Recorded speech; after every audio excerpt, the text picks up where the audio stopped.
Voilà, alors maintenant j'expose, c'est le cas de le dire, puisqu'on est vraiment dans un cadre d'une exposition, j'expose la troisième voie. La troisième voie, c'est la voie d'alto, puisqu'on a choisi, c'était un peu contraint dans ces exercices, de faire l'ordre basse, ténor, alto, soprano. Donc après avoir fait basse en ré mineur, ténor en la mineur, on a maintenant le soprano. Je vais dire tout de suite une chose parce que je risque d'oublier. C'est que cet élément-là, toute cette base-là, fa, sol, fa, mi, ré, je la joue.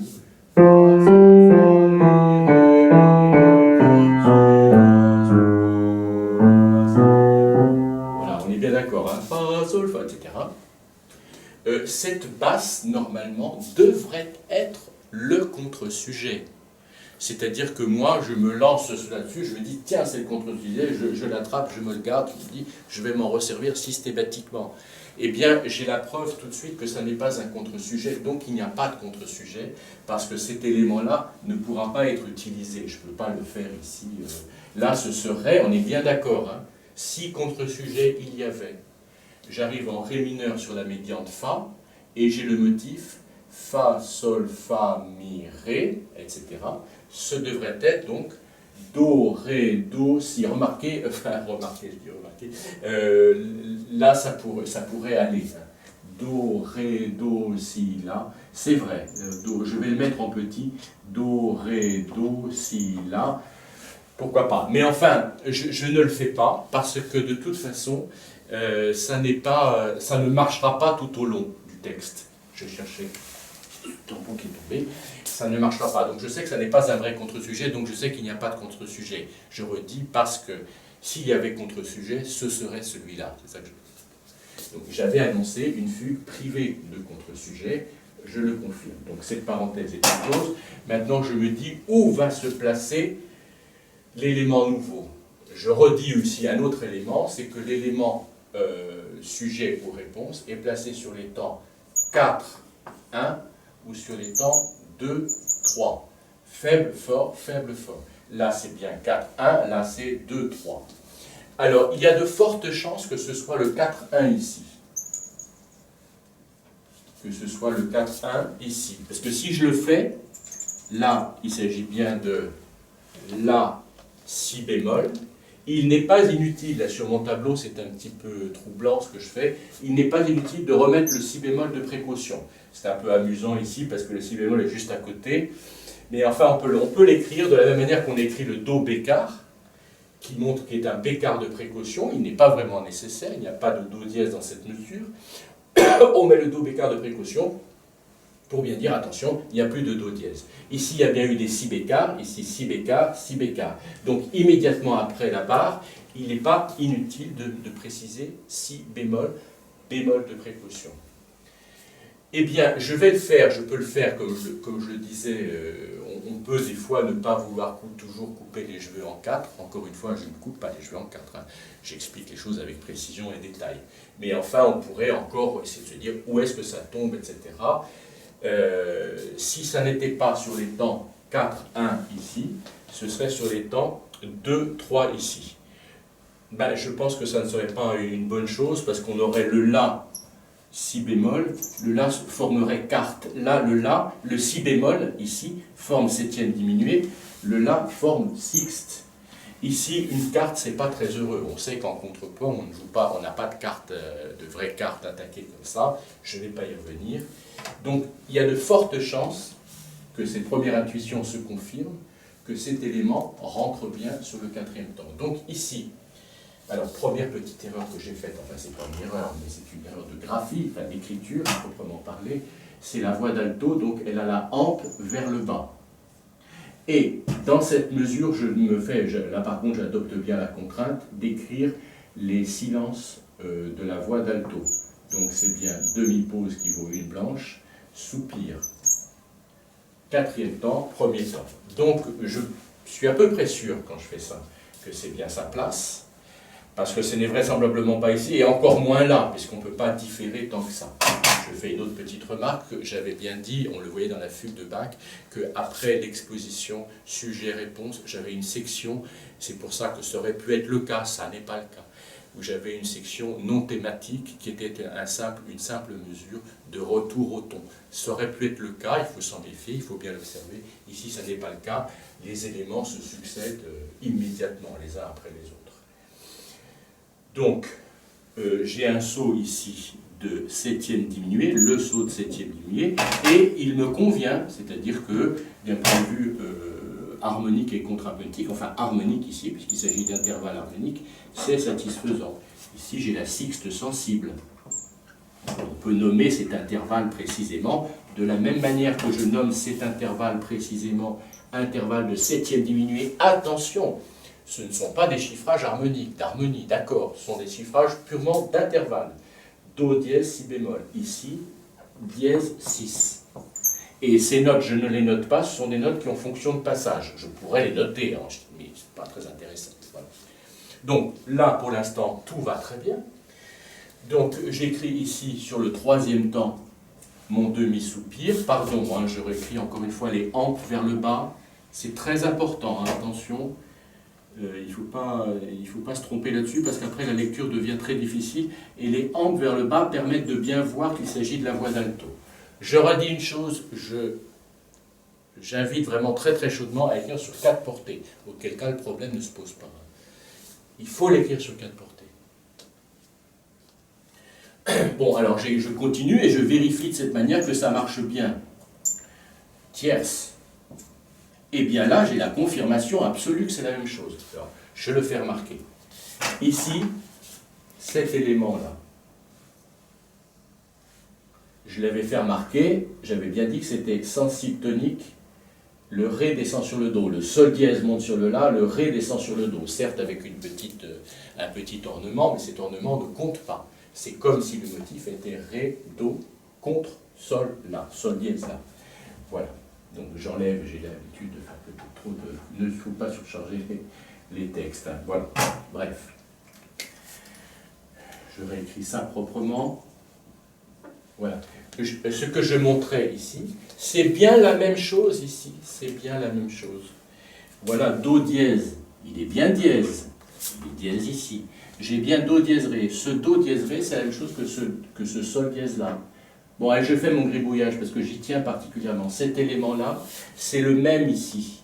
Alors on va me dire, il y a un La. Ben justement, le La ne change rien à l'affaire, ce n'est rien d'autre que la note fondamentale.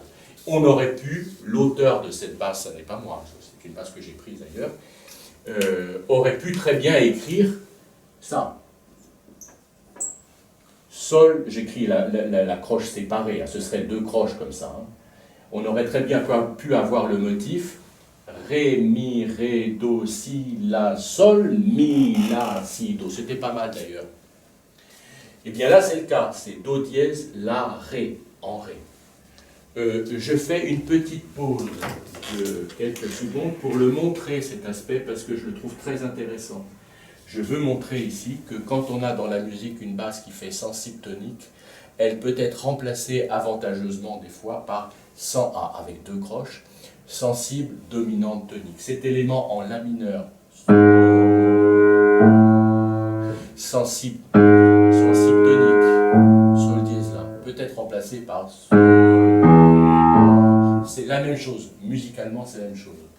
Donc ici j'avais Ré, le Ré qui est ici, j'espère ne pas cacher, le Ré qui est ici, Ré, puis Sol dièse attaqué, Ré,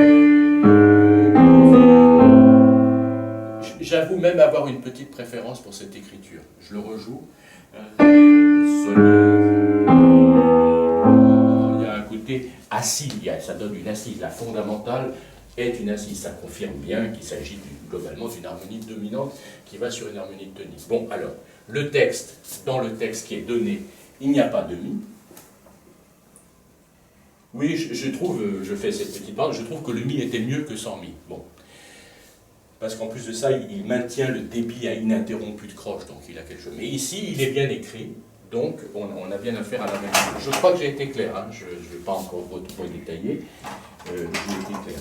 Donc ça confirme bien que ça c'était bien parti au bon endroit, puisque l'arrivée est bonne. Et en plus de ça, si j'ose dire, je suis content, au sens étymologique du terme, je suis satisfait parce que j'arrive bien sur un premier temps avec une belle cadence parfaite en Ré mineur. Ça ne peut pas être mieux, je veux dire. Sol, Fa, Mi, Fa. Voilà. Alors, je fais une petite pause.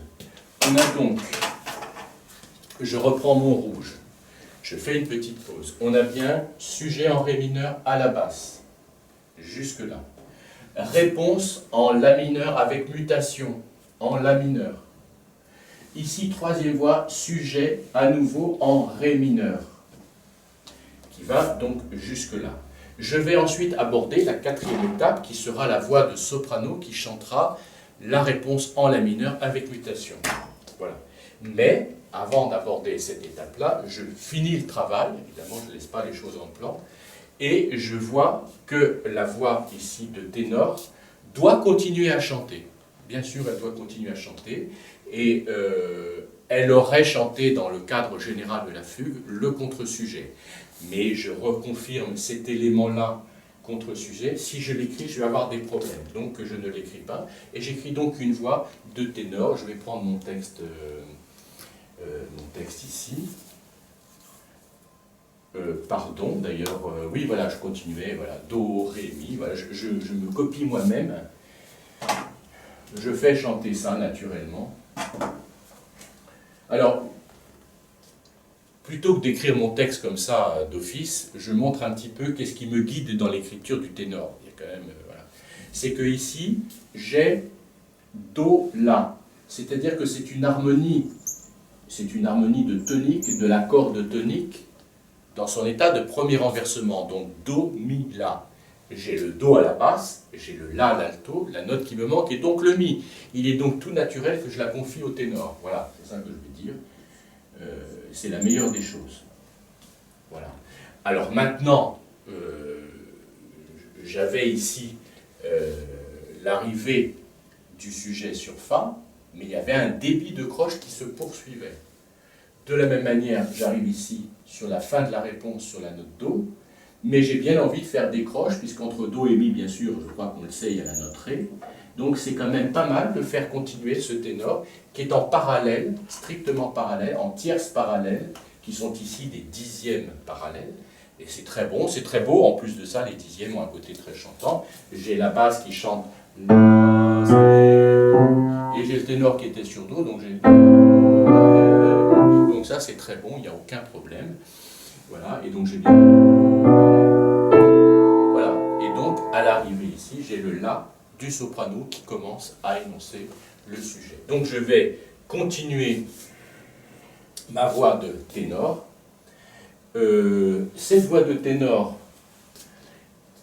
pardon, alors je regarde un petit peu mon texte parce qu'il y avait plusieurs versions. J'ai l'habitude, j'ai coutume, qu'on ne m'en veuille pas, d'écrire souvent plusieurs versions.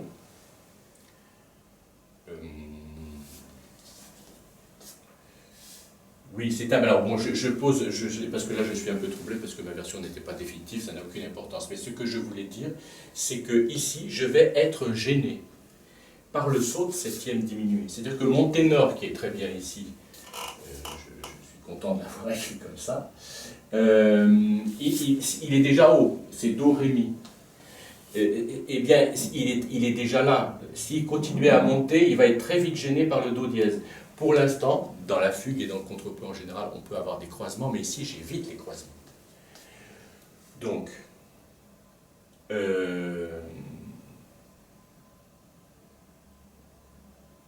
bon. Alors, j'avais écrit dans un premier temps ça. Je ne veux pas ici alourdir mon propos, je donne ce que j'ai écrit. J'ai écrit un ténor qui fait Do, Ré, Mi. Eh bien, je le fais continuer, je le faisais continuer. Donc, on frise, si je veux dire, on approche de près le croisement. Donc, le ténor ici est Do, Ré, Mi, Fa, Sol. Tout naturellement, je trouve que c'est assez naturel de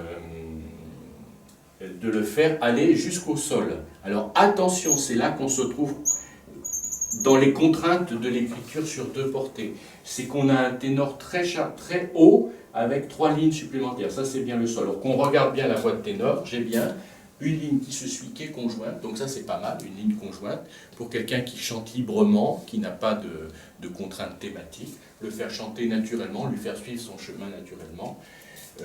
Do, Ré, Mi, Fa, Sol, voilà, mais ça fait une note très perchée. N'oublions pas que le ténor peut monter jusqu'au La. Et sur la portée, quand il est écrit en clé d'ut, quatrième ligne, ou quand il est écrit dans le système quatuor en clé d'ut, troisième ligne, ça ne pose aucun problème. Évidemment, en clé de Fa, c'est des lignes au-dessus. Bon, ça ne doit pas me gêner. Ceci dit, le faire aller jusqu'au Sol n'est pas une mauvaise chose, parce que ça me donne l'accord quasi complet de septième diminué, Do dièse, Sol, Si bémol. L'accord complet était Do, Mi, Sol, Si, là j'ai Do, Sol, Si. Et en plus de ça, Do, Sol, Si, ce sont les trois notes à mouvement obligé, donc c'est pas mal. Mais maintenant, la voix, cette voix-là, descend plus bas que cette voix-là. Donc on va avoir, comme c'est instrumental, quand c'est, pardon, purement vocal, c'est un peu un problème, là on se le permet, je vais faire dégringoler le ténor dans le temps. Sol, alors, qu'on me comprenne bien, j'écris Sol, Fa, Sol, Sol, Fa, Sol. Mais au lieu de faire Sol, Fa, Sol ici, je lui fais subir une descente vertigineuse. Sol, Fa, Sol. C'est-à-dire que ce que je veux faire comprendre, c'est qu'en écrivant Do, Ré, Mi, je joue le ténor. J'insiste un peu sur ce ténor, c'est une voix ici secondaire, mais il faut attacher de l'attention à ces voix secondaires. Ici j'ai Do, Ré, Fa, Sol. Pardon, décidément, Sol, Fa, Sol, oui, je rejoue. Do, Ré, Fa, Sol. Voilà, ça n'a rien d'extraordinaire, c'est tout à fait simple. Et bien au lieu d'écrire Do, Ré, Fa, Sol, j'écris Do, Ré, Fa, Sol, c'est-à-dire qu'il change d'octave. Alors ça, ce sont des licences, des choses qu'on se permet quand on est dans l'écriture instrumentale. C'est vrai que pour les voix chantées, ce serait un peu difficile. Eh bien, en écrivant ça, Sol, Fa, Sol, j'ai ici l'accord, tout ça c'est la même harmonie. Ici c'est Do dièse, Sol, Si bémol, et ici c'est Mi, Sol, Do dièse. Voilà, c'est à peu près la même chose, il y a le Mi à la place du Si bémol. Voilà, c'est comme un espèce de renversement global de tout ça. Ça c'est un passage, peu importe, d'ailleurs il sonne très bien ce passage, parce que ici si je lis bien l'harmonie qui découle, on est à trois voix, donc on a déjà affaire à des accords, à une harmonie. Ici j'ai bien Do dièse, Sol, Si bémol, et ici j'ai bien Ré, Fa, Si bémol. On est bien d'accord que là le Si bémol chante toujours, ici Mi, Sol, Do dièse, le Fa passe, c'est une note de passage, voilà. Et ensuite, je propose, ça c'est une simple proposition, de continuer à mener le ténor. J'ai une suite ininterrompue de croches dans le grave.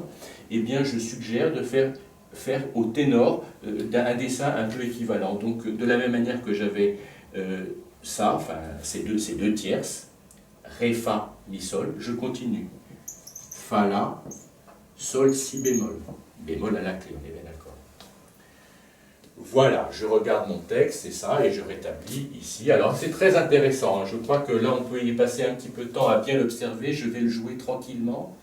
Ici, j'ai mon Si bémol qui va descendre naturellement sur le La. Là c'est très intéressant, parce que du coup, j'ai bien un accord ici, 6-5 barré dans toute sa splendeur. C'est-à-dire que ce 6-5 barré, on connaît bien l'accord 6-5 barré. Mais ici, c'est 6 et 5 barré, ce sont les deux intervalles. J'ai noté ici des intervalles. Intervalle. Là, ce sont deux intervalles qui sont aussi un accord. Do dièse, La, Sol. J'ai bien les mouvements obligés, je les ai dit, je l'ai dit ici, je le redis ici, sans écrire, le Sol descend sur le Fa, le Do dièse monte sur le Ré. Peu importe qu'il se passe des choses entre.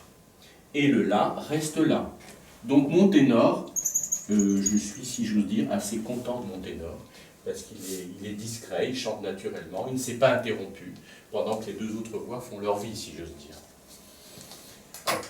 Voilà. Alors, je vais maintenant prendre un petit peu le temps de faire écouter ces voix.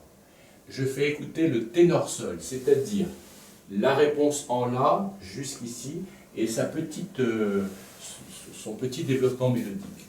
Voilà la réponse Ré, Fa, Sol, Ré,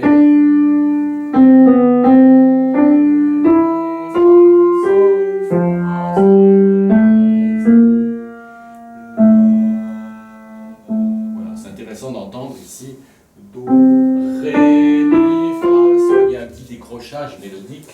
Le Do est l'arrivée et j'entends Ré, Do, Si, Do, Ré, Mi, Fa, Sol. C'est intéressant d'entendre Ré, Mi, Fa, Sol. Et c'est repris plus bas. Fa, Sol, La, Si. Cet élément-là, Ré, Mi, Fa, Sol, est imité une octave plus bas par l'élément Fa, Sol, La, Si. C'est-à-dire que je pourrais les entendre tous les deux dans la continuité. Je le refais. Ré, Mi, Fa, Sol, La, Si bémol. Or, j'ai Ré, Mi, Fa, Sol, Fa, Sol, La, Si. C'est repris, le même élément est repris, imité, c'est déjà une petite imitation, à l'octave grave.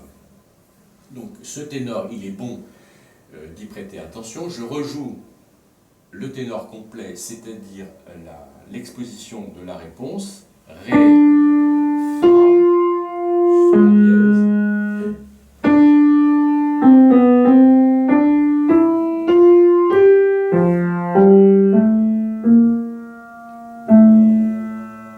Voilà. Et maintenant, pour l'oreille, comme je l'ai fait pour les exercices d'harmonie, je joue les deux voix du bas, c'est-à-dire basse, ténor. Donc basse.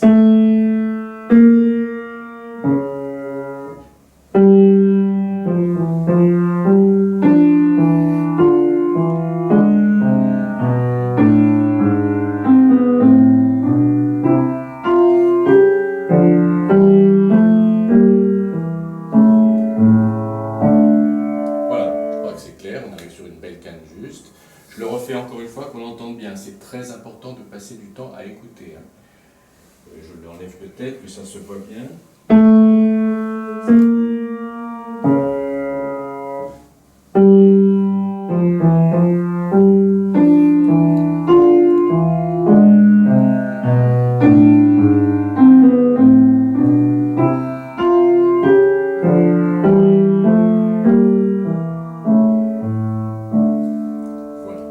Maintenant, je fais écouter, allez, peut-être les trois voix tout de suite.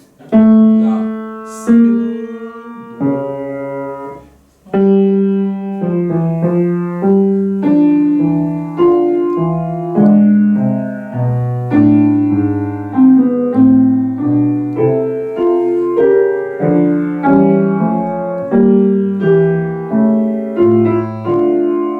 voilà.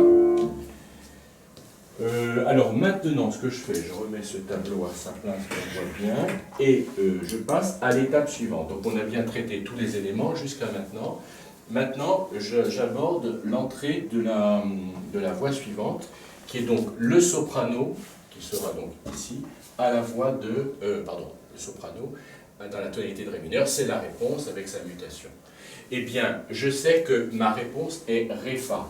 De toute évidence, là je crois que je ne vais pas développer d'argumentation particulière, de toute évidence j'ai Fa Mi Ré, comme ici Fa Mi Ré, avec Ré Fa. Donc vraiment, je pense que c'est là, donc j'introduis mon soupir de soprano ici, Ré Fa, et j'écris sans trop me poser de questions, sans même regarder tellement, j'écris ma voix, je la recopie, Ré, Fa, Sol dièse. D'ailleurs, c'est bien la même chose ici du point de vue des temps, deuxième, troisième, quatrième temps. Deuxième, troisième, quatrième temps, Sol dièse. Voilà. Et ici, j'ai bien le demi-soupir, et j'ai Ré, qui est une croche, Do, Si, Do. Alors, j'ai bien la confirmation de tout ce que je vais savoir. Je précise bien Bécard. Voilà, Ré, Do, Si, Do. Et j'arrive ici sur un troisième temps et j'ai terminé mon exposition de fugue, mon entrée de fugue. Je redis simplement une chose. Alors, ça c'est très important. Je pense que c'est des éléments qui sont très très importants. La fin, l'extrême fin, était Ré vers Do, Sol dièse La. J'avais dit que, comme ici, je pouvais avoir non seulement Do dièse Ré, mais La Ré. De la même manière, je pouvais avoir Mi La. Eh bien ici, c'est le cas. J'ai mis La à la basse directement, et c'est finalement ici une vraie fin. C'est une cadence parfaite en La mineur. Donc je sais déjà que même je suis à 4 voix, que j'aurai donc un vrai accord, et que donc ça, ce sera un accord de septième de dominante. Je peux l'écrire dès maintenant, précisément ici, c'est une septième de dominante, 7 plus. Plus veut dire qu'il y aura bien le sol dièse qui va se promener quelque part, comme ici il était à la basse, ici il sera à une autre voix. Vraisemblablement d'ailleurs ici, donc j'en suis pas sûr au départ, mais je sais que c'est à peu près ça. Voilà. Donc déjà, l'agencement des voix ne pose aucun problème. Et je vais maintenant alléger une des voix. Pardon, je regarde encore décidément, je suis incorrigible. Je continue alors. Premièrement, pardon, hein, je vais trop vite. Procédons par ordre. Dans un premier temps, je vais peut-être faire une petite pause, parce que là, j'essaye de presser les choses pour ne pas rallonger, et c'est pas bon. Je vais simplement faire une petite pause et jouer au piano, c'est ce que je voulais faire. Les quatre entrées, en enlevant tout le reste, en enlevant tout l'aspect contrapuntique. Donc je vais jouer l'entrée basse, réponse ténor, entrée soprano, entrée alto, pardon, réponse soprano. Déjà, ça c'est très important. Alors, basse.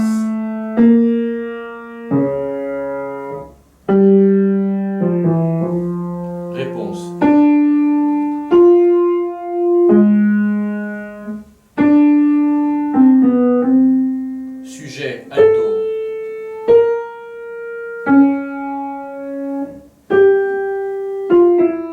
Réponse soprano.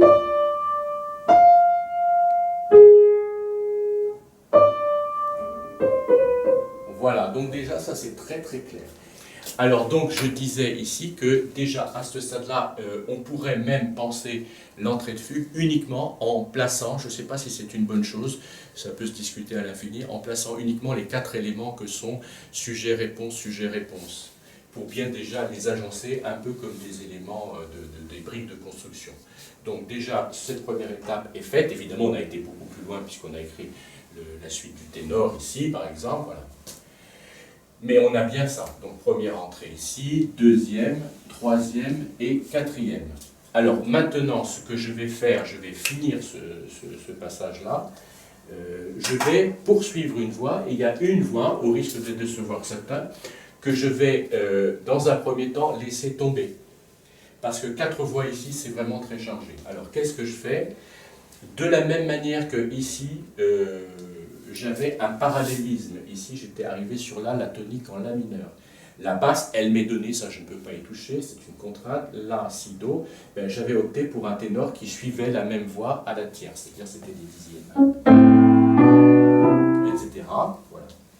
Eh bien, je suggère de le faire ici entre basse et alto. On est bien d'accord? Donc, de la manière que j'ai do, ré, mi, pardon, la, si, do, j'avais do, ré, mi. Ici, j'ai ré, mi, fa, donc j'ai fa, sol, la. Et cette voix d'alto, on voit bien ici ce que c'est qu'une voix non thématique, c'est qu'elle est très simple. Elle ne cherche aucun aspect très remarquable, je dirais. Ici, c'est très, évidemment, très sculpté comme motif avec cet élément-là. Là, je suis un petit chemin très simple. Et je ne fais qu'imiter la basse en étant strictement à la dixième. Donc fa, sol, la, sol, fa, de la même manière que j'ai ré, mi, fa, mi, ré. Je crois qu'on les entend bien, ces dixièmes, je les joue qu'on les entende. Voilà ici la basse, tout simplement. Et bien j'ai la voix d'alto qui la suit, qui est conjointe, enfin qui est parallèle, pas conjointe, qui est parallèle à elle. Voilà, c'est l'élément le plus simple qu'on puisse écrire en musique pratiquement.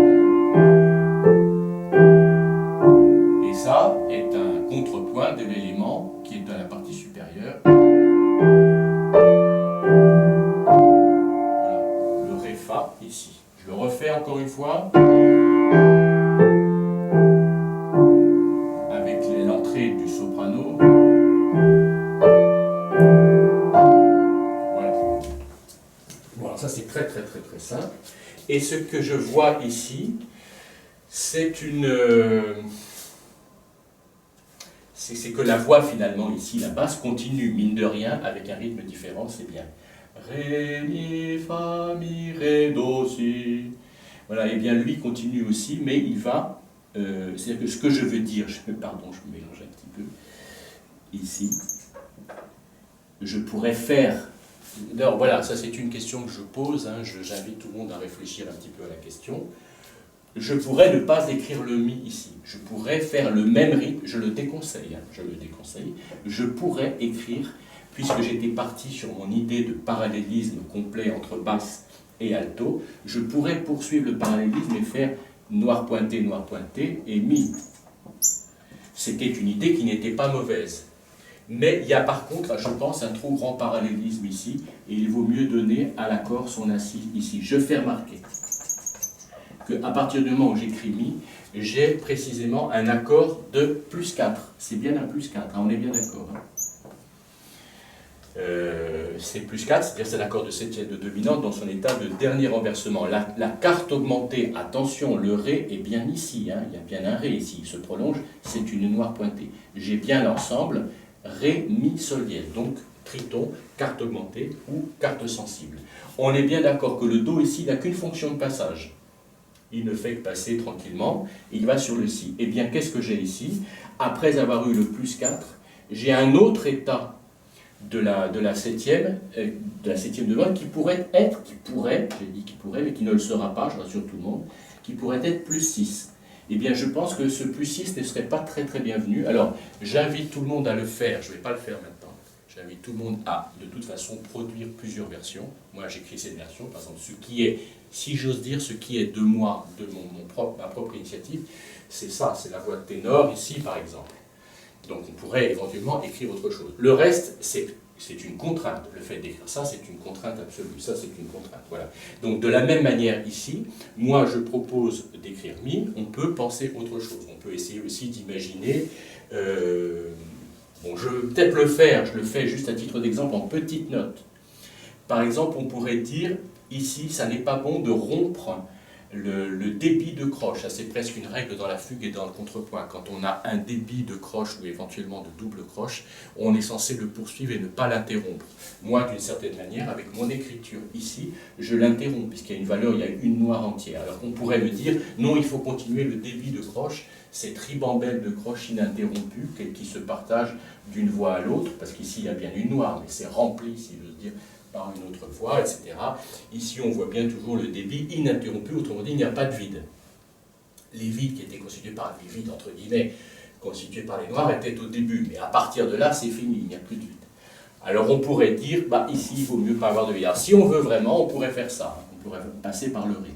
Je le mets en petit, quand j'écris comme ça, petit, c'est-à-dire que c'est une option, dirons-nous, avoir non pas fa, sol, la, ici, fa, sol, fa, mais fa, sol, la, sol, fa, ré, mi. Fa, la, sol, fa, ré, mi. Voilà, ça permettrait, ce ré permettrait de poursuivre. Bon. Je continue. Alors, j'ai dit que je laissais tomber le pauvre, le ténor, un petit peu.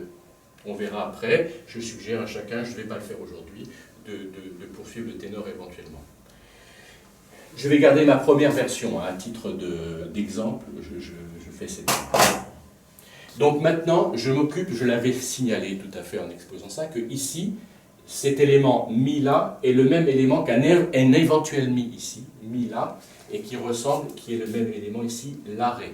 Donc on est bien d'accord, la conclusion, la chute du sujet de l'élément thématique principal est accompagnée soit de sensible tonique, soit de sensible dominante tonique. Ici, c'est le cas, sensible dominante tonique, et ici, c'est dominante tonique. Donc l'aspect parfait, cadence parfaite, est affirmé ici. Mais on est bien d'accord que, analogiquement, ça et ça et ça, c'est la même chose. Donc maintenant, ici, on est à 4 voix, bien que j'ai laissé tomber un peu le ténor. Je peux penser maintenant de manière plus harmonique à 4 voix. Je sais que j'ai une cadence parfaite à réaliser ici. Eh bien, je me pose, pourquoi j'expose cet élément-là? Évidemment, il est très important, il est conclusif. Hein. Mais j'attire l'attention sur l'aspect cadence parfaite ici, pour dire que cet élément maintenant, cet élément-là, où j'ai deux éléments contraints qui sont la basse et le soprano, Quelle harmonie vais-je écrire ici? Alors il y a deux harmonies possibles. Il y a l'harmonie de dominante elle-même, c'est-à-dire l'accord que je signalais, plus 6, qui serait donc, comme tout le monde sait, Si plus 6, c'est bien Si, Ré, Mi, Sol dièse. Dans Si, Ré, Mi, Sol dièse, j'ai bien le Si qui est donné par la basse et j'ai bien le Ré qui est au soprano. Ça veut dire que les deux notes qui vont être importantes à placer ici seront le Mi et le Sol dièse. Donc ça, c'est une première solution, écrire l'harmonie de dominante. Mais j'ai envie de dire, c'est un peu dommage, parce que quand on a une belle cadence parfaite comme ça, il vaut mieux avoir les trois sons principaux qui seraient, c'est pas le cas ici, qui seraient sous-dominante, dominante, tonique, plutôt que dominante, dominante, tonique. C'est quand même mieux, on le sait. Voilà.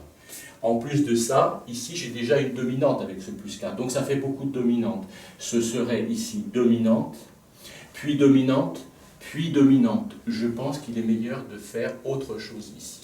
Alors on sait maintenant, autre petite parenthèse, que les trois piliers finaux qui terminent la section cadentielle, à la fin, à l'extrême fin, j'ai bien dominante tonique. Qu'est-ce qui précède l'élément dominante tonique? La sous-dominante, le quatrième degré. Mais il faut se rappeler qu'il y a deux harmonies possibles, qui sont en fait souvent confondues, qui sont l'harmonie sous-dominante, mais qui sont aussi l'harmonie deuxième degré. De toute évidence, c'est deuxième degré ici, avec une originalité particulière, j'insiste beaucoup, j'attire l'attention, qui est que c'est un deuxième degré, oui, mais que très exceptionnellement, il est à l'état fondamental. Parce qu'on aurait bien aimé entendre ici Ré, Mi, La. Or, on n'a pas Ré, Mi, La, on a...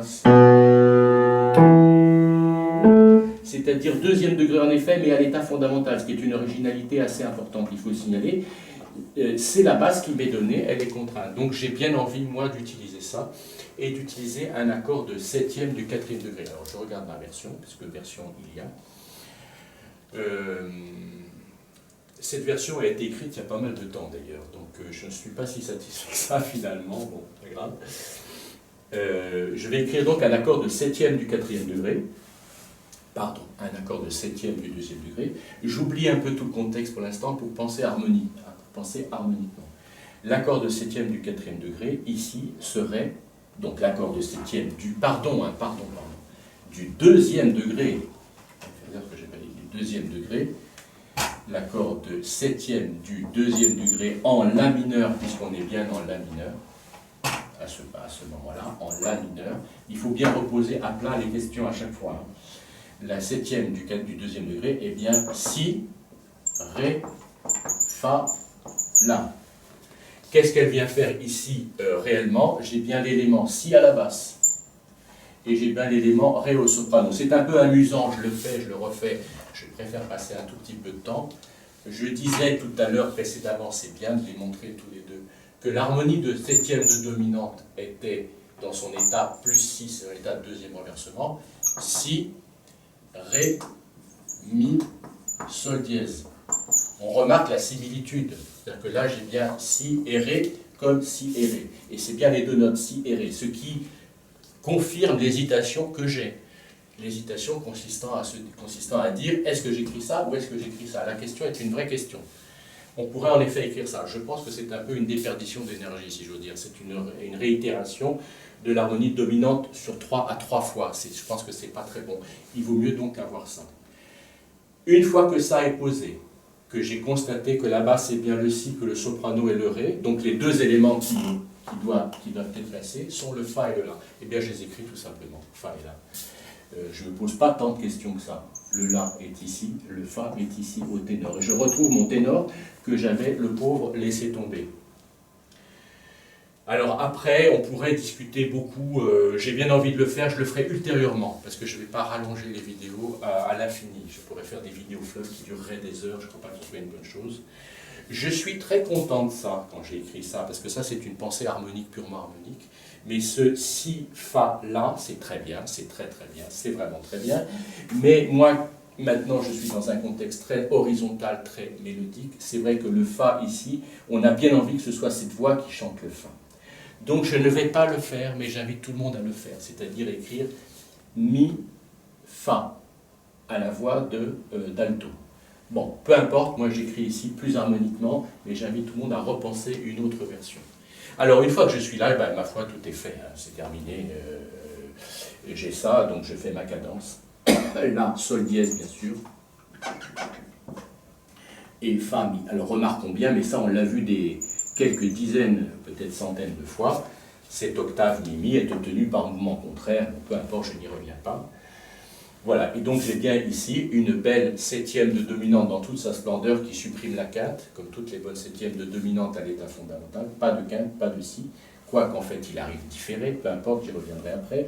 J'ai bien fondamental, fondamental, tierce, septième. Tierce, septième, ce sont bien les deux éléments indiqués par le chiffrage, le plus, le 7. Le plus est le sol dièse, le 7 c'est le ré. Ça confirme, une fois de plus, c'est ça qui est très intéressant, que ici,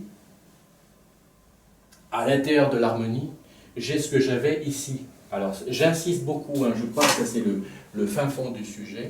J'ai bien sol dièse là ici, ré do ici. Eh bien, le sol dièse là et le ré do est ici aux voix de alto soprano. Sol dièse ré, la do. Le ré descend, le sol monte. Et le mi reste mi. Je regarde encore une fois ma version, mon ancienne version, c'était bien ça. On est d'accord, hein, je crois que c'est très très clair. Alors je disais, autre petite observation, mais je n'ai malheureusement pas de place sur le tableau, j'aurais bien aimé le réécrire. Je disais que ça c'est une belle septième de dominante à l'état fondamental qui supprime sa quinte. Elle supprime en effet sa quinte, mais en fait elle la rétablit à la fin. C'est-à-dire qu'en fait, ça je ne l'ai pas dit, je vais peut-être le dire maintenant, j'en profite, c'est plus compréhensible maintenant que précédemment, parce que l'harmonie est complète. Alors je vais même le jouer ça, je vais le jouer, qu'on écoute bien juste ce passage-là, c'est cette cadence. Donc j'ai bien les trois basses, deuxième degré, si, dominante mi, tonique là. Voilà. Maintenant j'ai les accords, je vais les jouer non contrapuntiques, c'est-à-dire je les joue tout plaqués, je joue. Si, fa, la, ré, si, fa, la, ré. Cet élément-là s'enchaîne à celui-là, et celui-là s'enchaîne, à celui-là. Je redis ce que j'ai fait. Hein. J'ai joué au risque de gribouiller beaucoup. J'ai bien fait 7 accords, et 7 accords, celui-là. Je le refais encore une fois pour là du point de vue harmonique, purement harmonique. Si, oui, si, fa, la, ré. Donc accord de septième du deuxième degré, ici exceptionnellement à l'état fondamental. Dominante à l'état fondamental privé de sa quinte. Tonique à l'état fondamental, enchaînement avec, enfin tout à fait naturel. Je le refais sans trop de commentaires.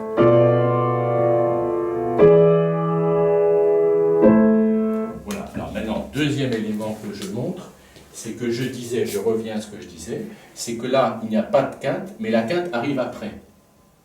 Elle est ici. Donc je pourrais aussi enlever le do, donc je fais deuxième étape. J'ai joué les accords sans les décrochages rythmiques. Maintenant, je joue ça sans le do, qu'on entende bien. Donc voilà, si, fa, la, ré. Dominante sans quinte, puis quinte.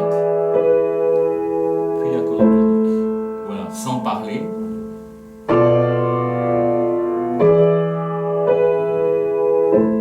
Voilà, je crois que c'est clair.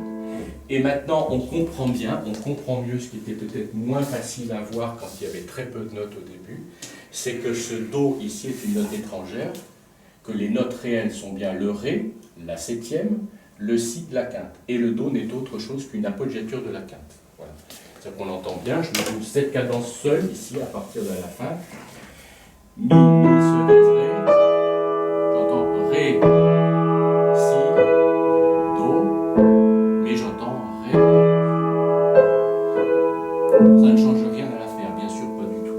Et maintenant, si je joue tout ça comme c'est écrit, j'ai bien les trois sons si, fa, la, basse, ténor, alto, et le ré qui vient après. Donc j'ai bien.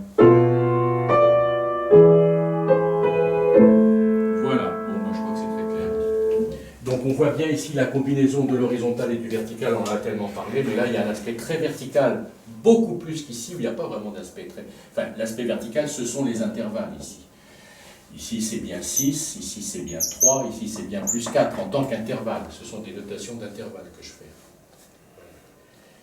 Tandis qu'ici, ce sont à la fois des intervalles et en même temps des accords. Il y a l'aspect horizontal combiné vraiment à l'aspect vertical. Bon, ben, je crois que c'est bon, hein, on s'est entendu. Hein. Alors, je rejoue la dernière, ça, et après je ferai juste un petit commentaire pour terminer sur ce pauvre ténor qu'on a laissé tomber. Je joue à partir d'ici. Donc je joue bien la basse, que c'est pas une question d'oreille qu'on entende bien. Hein.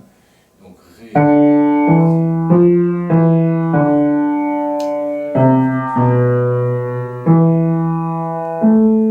Alors la basse avec l'alto.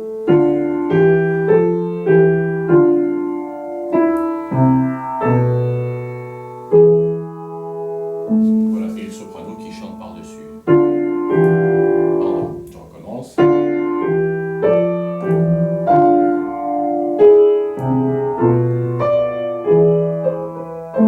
Voilà, je crois que c'est clair. Alors après, oui, après. Ça, ou alors peut-être que je le présenterai une autre fois. Parce que j'aime bien faire les choses en plusieurs étapes, il ne faut pas tout avaler du premier coup. C'est que ça m'a l'air quand même très bien et très intéressant. Après, on peut apporter quelques critiques. D'une part, première critique, c'est que le ténor a été abandonné ici. Premièrement. Deuxièmement, ce là ici, ben, je n'en suis pas si convaincu, tout à fait convaincu. Je pense qu'on ne peut pas tellement écrire autre chose. Mais c'est vrai que c'est un peu troublant parce qu'on entend, sol dièse là. Or, il n'y a pas sol dièse là, il y a sol dièse. La continuité de la voix, c'est bien sol dièse, ré. C'est pas sol dièse là. Donc cela est un peu intempestif, je dirais. Voilà. Premièrement. D'autre part, j'avais dit, ça je pense que c'est intéressant, c'est que ce fa semble en continuité avec le mi. Alors j'invite tout le monde, et je le ferai moi, je le proposerai, j'invite tout le monde à essayer une autre écriture. Je le ferai dans une prochaine vidéo parce que j'ai quand même très envie de le faire. Je ne vais pas le faire maintenant. Voilà, je vais simplement suggérer quelques petites choses. Alors mes couleurs me manquent, il me faudrait encore une autre couleur pour pouvoir être clair. Je vais effacer un petit peu, essayer de... Voilà. Je suggère donc d'avoir une continuité mi-fa à l'alto, et le la que je trouve donc, comme je disais, un peu intempestif, de le faire arriver plutôt au ténor ici, où il se ferait moins remarquer, et j'aurais donc au ténor le motif la, enfin motif, la voix, la, sol dièse, la. Voilà, et j'aurais plutôt l'élément fa, mi à l'alto. Je pense que c'est une solution à laquelle il faut penser. Premièrement. Deuxièmement, du fait que je pense le la ici, si je le confie au ténor, du coup ça peut peut-être me donner la possibilité de faire chanter un tout petit peu, très peu, le ténor. C'est-à-dire qu'ici c'est un la, et bien ce la, j'avais abandonné donc ce pauvre ténor, comme je le disais, déjà je peux le prolonger, tout simplement. C'est-à-dire que ce la est une note commune à tous ces éléments de l'harmonie de ré mineur, donc il pouvait de toute façon se poursuivre. Et si je confiais le la au ténor ici, eh ben ce serait vraiment très bien, parce qu'alors là, du coup, alors je l'écris ici, du coup, je n'ai qu'à introduire un silence de blanche, enfin c'est-à-dire une demi-pause, ce qui, ma foi, n'est pas bien grave, et ça sauve un petit peu ce trou du ténor. Je pense que cette solution est à réfléchir. Alors, de la même manière que j'avais proposé une invention à deux voix, dont je donnerai d'ailleurs peut-être une version pour deux violons. Une fois n'est pas coutume, on va peut-être parvenir à débaucher deux étudiants qui nous jouent cette invention en ré mineur, en la mineur elle était. J'avais montré toutes les sections, pas toutes les sections, mais un certain nombre de sections d'exposition, de développement, de pédales, de coda, mais c'était à l'étudiant de les agencer comme des briques d'un mur. Hein. Bon, de la même manière ici, ça n'est qu'une ébauche de travail, entendons-nous bien. Voilà, mais c'est déjà très très important d'avoir tous ces éléments-là, tous ces éléments. Voilà, mais après, j'invite tout le monde à retravailler, à laisser tomber, à y revenir, à y réfléchir. C'est une question de maturation, il faut mûrir les choses pour les maîtriser. Les voir une fois, c'est très très insuffisant, bien sûr. Voilà. Alors voilà, j'arrête là pour aujourd'hui pour cette exposition de fugue en ré mineur. Alors je reprécise un peu ce que j'ai derrière la tête, c'est que je donne ce premier exercice de basse non chiffrée, qui est une entrée de fugue avec ses 4 voix, du bas vers le haut, basse, ténor, alto, soprano, qui a une autre caractéristique, c'est qu'elle n'a pas de contre-sujet. La suivante que je proposerai ultérieurement est, elle, en mi mineur, peu importe sa tonalité, mais elle a un contre-sujet, donc elle a un deuxième élément de contrainte, premièrement, et deuxièmement, elle est exposée, c'est pas inintéressant, en sens contraire, elle est exposée du haut vers le bas, c'est-à-dire soprano, alto, ténor, et c'est la basse qui rentre en dernier. Donc le texte proposé à l'étudiant est un beau silence de 6 mesures. Donc il revient à l'étudiant en lisant la 7e mesure, la basse commence à la 7e mesure, d'en déduire toutes les mesures précédentes. Mais quand on a bien compris le procédé d'entrée de fugue, évidemment, il n'y a pas tellement de problème finalement. Ça n'est pas si compliqué que ça. Enfin, il ne faut pas dire trop vite non plus, parce que ça dépend des sujets, bien sûr, des sujets de fugue. Voilà, bon, ben, je souhaite bon travail à tout le monde, et puis donc à très bientôt pour la suite des aventures.